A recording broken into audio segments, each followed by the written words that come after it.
Hey, what's up, everybody? Back with another entertainment news week update. And of course, we're going to start off with Us, a movie that's not for everybody, but I did enjoy the movie.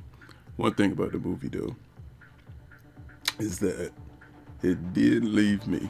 I'm getting this kind of response from a lot of people. It did leave me with more questions, especially like I said in one of my other videos, especially when you get towards the end of the movie itself, it leaves you with some questions. Like, I want to see what happens after that, after the fact. So that was one of the things I was trying to accomplish. I think that movie did that with great ease. It pulled that off very easily. Now, comparing this to Get Out, I like Get Out more. But I still thought this was a good movie. But I did like Get Out more than this. But this was still a good movie. But yeah, and I'm pretty sure this will be number one at the U.S. box office. So I think this will definitely be knocking Captain Marvel out of that top spot. So this weekend, more than likely, Us number one. What's going on otherwise than that? Yes, Stranger Things season 3 is going to be released on the 4th of July. I think that's a nice little release date. I think that's a Thursday or a Friday. I gotta check, but I think it's a Thursday. We'll be checking that out. I probably won't be able to get to it that Thursday. Maybe that Friday. But when I do, I'm benching that whole thing and, of course, running through it like it's nobody's business. The thing that's so crazy about that new trailer is I'm trying to actually piece together who's going to get turned into a creature. I'm pretty sure it's probably going to be the bully stepbrother, but we'll see. I didn't screw up through the video that much to get too hooked on it and be like, oh, let me pick and choose. And nah, I want to leave somewhat of surprise when I actually get a chance to watch it. So time will tell. Another trailer, that trailer for Once Upon a Time in Hollywood, that ninth film from Quentin Tarantino starring Brad Pitt and Leonardo DiCaprio. I watched that thing like 3 times, and what's so crazy is the part with Bruce Lee, who's being played by Mike Moe. I didn't even realize that was Mike Moe, if I'm pronouncing his name correctly. He played in Street Fighter Legacy, Assassin's Fist. Now that was really good. He was good in that too, playing Ryu. And in this, he is spot damn on with that Bruce Lee with the damn cadence in his voice, how he speaks like him. That's pretty good. Hopefully his part is a little bit bigger, and because I'd like to actually see Mike Moe do his thing more in mainstream movies. And so it's a lot of people in Once Upon a Time in Hollywood. It is a lot of people in this movie. Even Luke Perry, R.I.P. He's even in this movie. So looking forward to see Luke Perry in one of his performances. I don't know if this is actually his last because he might have filmed something else, but Luke Perry actually is in this movie also, so should be very interesting when that comes out. Quentin Tarantino's ninth film. Pretty sure it's gonna be pretty good. If you look at the cast, like, damn, he went all out on that cast. And it's a lot of people you don't expect to be in this movie that are going to be in this movie. I'm not gonna sit there and try to list everybody off. It's a lot of people. You should be surprised, at least in my opinion. So pretty much off rip, I think it's going to be a good movie. I think the plot, somebody said a while ago, it might have something to do with the Charles Manson family thing, murders, but I'm not too sure. Time will tell. They will figure out what actually is going on with the movie itself, but we shall see. Shazam! If you were lucky enough to catch those early screenings that they had this weekend, a lot of people saw it. They had screenings everywhere.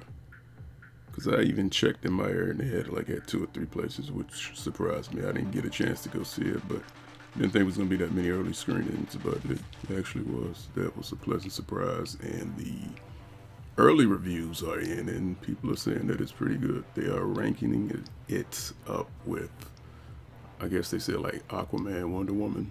I had one person, they said they ranked it with like Man of Steel, Wonder Woman, Aquaman, and like Shazam. They didn't try to put it in particular order, so that sounded pretty good.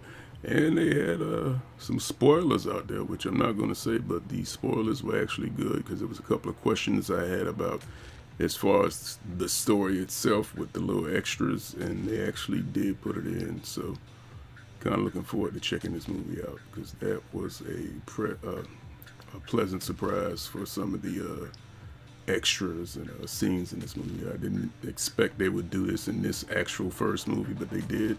Thought they would save some of the stuff for the second movie or whatever, like down the line, but nah, they pulled out some nice little Easter eggs and fan service in this one, from what I've been told. But yeah, we shall see what happens with good old Shazam. I think it's gonna probably make some good money. It has that family tone, but somebody said it has a couple of like dark scenes in it. So I was like, yeah, good, because I don't mind it having that family tone, but I need a little bit of touch of violence to keep me entertained at least. That's what entertainment is supposed to do, entertain me and everybody else at the same time. So yeah, word on Shazam is that it's going to do pretty good, and it's a good, solid movie.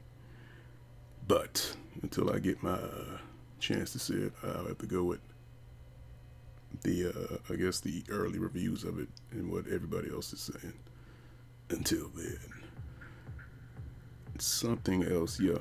Stadia from Google. Yes, you know that thing they beta tested where you can play a high-end game through a web browser, a tablet, a computer, a cell phone, and still have the how can I put this without going too far or jumping off of it too much? You're supposed to be able to play and have access to games in a high fidelity, no matter what platform you're playing it on, be it a computer with bad specs, a cell phone, a tablet. It's pretty much like cloud computing on steroids. You're streaming a game to different devices or just through a web browser, and it's everything on that end. It's not on your end. But in order for this to actually work, you got to have a good internet connection. And the one thing that made me think while I was watching the Google presentation for the Stadia thing is that there's a lot of people who don't have good internet. I think the minimum for it to run good is like 25 to 26 megabits per second, something like that, which is not bad, but it's a lot of places where people have internet, hell, in rural areas or just in certain areas where the internet speed is supposed to be higher and it dips to that or under. So a lot of people are having expectations of, oh man, this thing's gonna run smooth. It might run smooth wherever you may live because you have good internet, and then in other places where people don't have good internet, it's not gonna run that well. So basically, my whole spin on it is that people shouldn't get their expectations up to the point like, wow, this thing is gonna be smooth. It's not gonna be like that for everybody. If you got a good internet connection, you're going to have a good experience with it. And just in some situations, it's just going to depends on where you live at. If you live closer to a high speed fiber optics or whatever, you just have good cable internet, you good. You have nothing to worry about. But for other people who have situations where they don't have access to the internet, or their internet is supposed to be high speed, but it doesn't clock in at that high, they're just going to be out of gas on that one. So basically, what I'm saying is, don't get too hyped up when you see the presentation of Stadia and, oh, it's going to do this, it's going to do that. The thing with most new releases, especially with technology like this, like they tested it already, they proved that it works, but it's not going to work for everybody. And I think that's going to end up being the big issue in the long run of using Stadia and being able to stream high-end games and processing from off of servers and computers, some other places. It's a great idea because you got to think about it. It's pretty much like the same thing with the PlayStation now streaming the games to the system.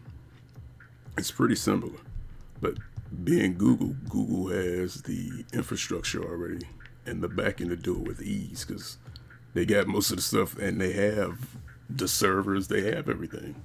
But it's going to be interesting to see how they try to expand this because when it first comes out, it's going to be people, like I said before, they're going to have a great experience with it, and it's going to be people who are going to be like, it doesn't work for me because I got bad internet, and that's going to be the main issue. because connecting with different ISPs in different areas, like you have like the major ISPs and then you have the ISPs that are not major. And I'm not even finna try to sit up here and try to count how many internet service providers there are that are not in the top echelon that still provide service. So we'll see how that works out for Google in the long run. We shall see. But yeah, that does remind me a lot of the PlayStation Now thing. And I wonder if by them doing this, will Microsoft and Sony do anything? Because Sony already has that infrastructure set up to a point with PlayStation Now. I wonder will this encourage them when they release the PlayStation 5, like to make it like you stream certain games as part of like PlayStation Plus. Like they keep PlayStation Plus the same price and then like they let you stream certain games. That'd be a good deal. Time will tell. If I was Sony, I'd try to do that. If I was like Microsoft, I'd try to pull something like that. But we shall see how the competition responds to Google's Stadia. What they got going on.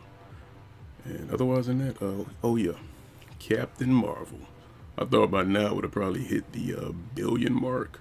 But I think by the end of this weekend, it should be somewhere between 850 million and 900 million. They're predicting now supposedly it's supposed to take like maybe 1 or 2 more weeks before it's that billion, but looks like it's slowed down a little bit, and time will tell what that final tally will be on Marvel's latest hero movie. We shall see. But otherwise than that, that's about it for my entertainment weekly news update for this week at least. Let me know what you think about anything I talked about in this particular video in the comment section below. Make sure to subscribe to the channel if you have not already. And otherwise than that, I will catch you all on the next one. Alright, everybody.